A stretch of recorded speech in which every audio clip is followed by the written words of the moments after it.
আজকে নিয়ে আসলাম কিভাবে খুব সহজে বটি দাঁড় এবং চকচকে করা যায়।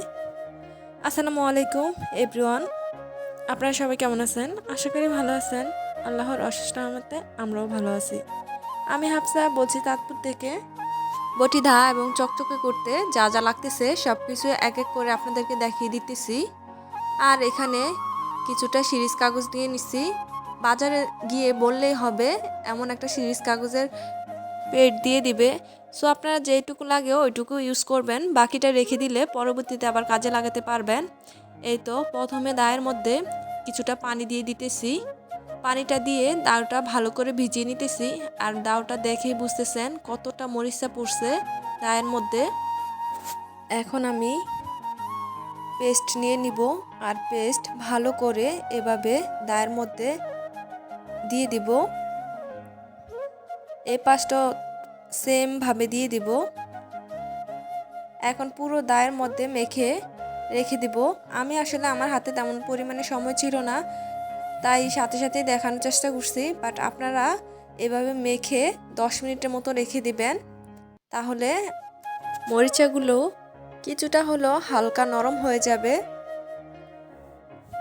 আর আপনাদের সাথে বটিটা ধার করার সহজ নিয়ম আমি শেয়ার করব, এবং চকচকে করার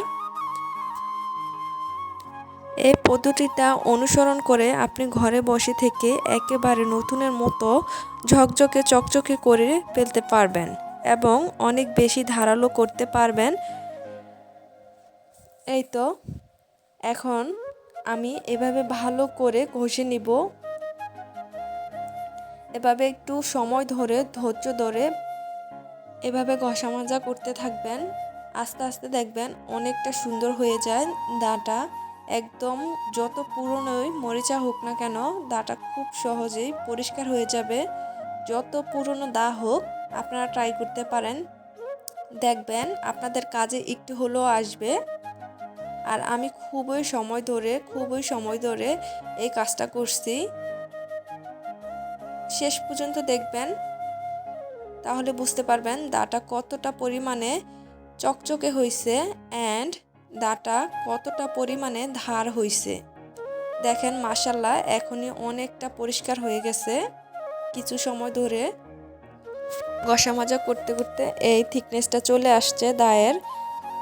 সো আমি আরও অনেকটা সময় ধরে ঘষা মাজা করে একদম পুরোপুরি পরিষ্কার করে নেব। আর আমি এক পার্ট ভালো করে ডলে নিছি, অ্যান্ড সেমভাবে অপর পার্টটাও পরিষ্কার করে নেব। আর সিরিজ কাগজটা যেহেতু একটু খসখসা, সেহেতু দাটা পরিষ্কার করতে খুবই সহজ হয়, খুব ভালো হয়। আর যে টুকরোটা নিচ্ছেন ওই টুকরোটাতে না হলে আরও কিছুটা সিরিজ কাগজ ইউজ করতে হবে।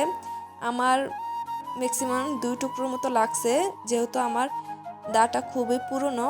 আর দেখেন কত পরিমাণে ময়লা দা থেকে উঠছে। আমি 2 বার এভাবে পরিষ্কার করে নিছি। মাশাআল্লাহ, দেখেন কতটা চকচকে হয়েছে আমার দাটা, অনেকটা চকচকে হয়ে গেছে। আমি 2 পিঠে ভালো করে ঘষে মেজে নিছি। এখন কিন্তু দাটা দেখতে খুব সুন্দর লাগতেছে। এখন আমি দাটা ধারালো করে নেব, সেজন্য কিছু পরিমাণ লবণ দিয়ে দিছি। আমার বাসায় চিকন লবণ আছে, সেজন্য চিকন লবণটা দিছি। আপনাদের বাসায় যদি মোটা লবণ থাকে সেটা ইউজ করতে পারেন, মোটা লবণটা আরও বেশি ভালো হবে।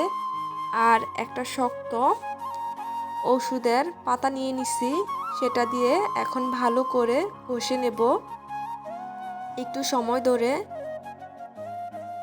আমি কিভাবে ঘষে নিতেছি আপনারাও সেম ওয়েতে ঘষে নেবেন। একটু সময় ধরে, একটু ধৈর্য ধরে যদি এভাবে ঘষে নেন, দেখবেন একদম পুরো ধারালো হয়ে যাবে। আমি আপনাদেরকে সবই দেখাবো কতটা ধারালো হয়েছে। আপনারা যাদের বাসায় লবণ আছে লবণ ইউজ করবেন, তাছাড়া ছাই অথবা বালিও ইউজ করতে পারেন, সেটাও খুবই কার্যকরীও। এই যে আমি মোটামুটি ধার দেওয়া কমপ্লিট। দেখেন আমি কিভাবে কেটে নিতেছি। দেখেন একদম খুব সুন্দরভাবে কেটে যাচ্ছে, খুবই ধারালো হয়েছে। দেখেন কিভাবে আমি কেটে নিছি, কতটা ধারালো হইলে এভাবে কেটে যেতে পারে। খুবই ধারালো হয়েছে, যেমন চকচকে হয়েছে তেমনই দাটা খুবই ধারালো হয়েছে। দেখেন কতটা সুন্দর লাগতেছে দাটা, আর খুবই ধারালো হয়েছে। আমি তো প্রমাণই দেখিয়ে দিলাম, আপনারাও ট্রাই করবেন। এই যে দাটা খুব ধারালো হয়েছে, আমি এখন ভালো করে দাটা ধুয়ে নেব। ভিডিওটা এখানে শেষ করতেছি। আল্লাহ হাফেজ।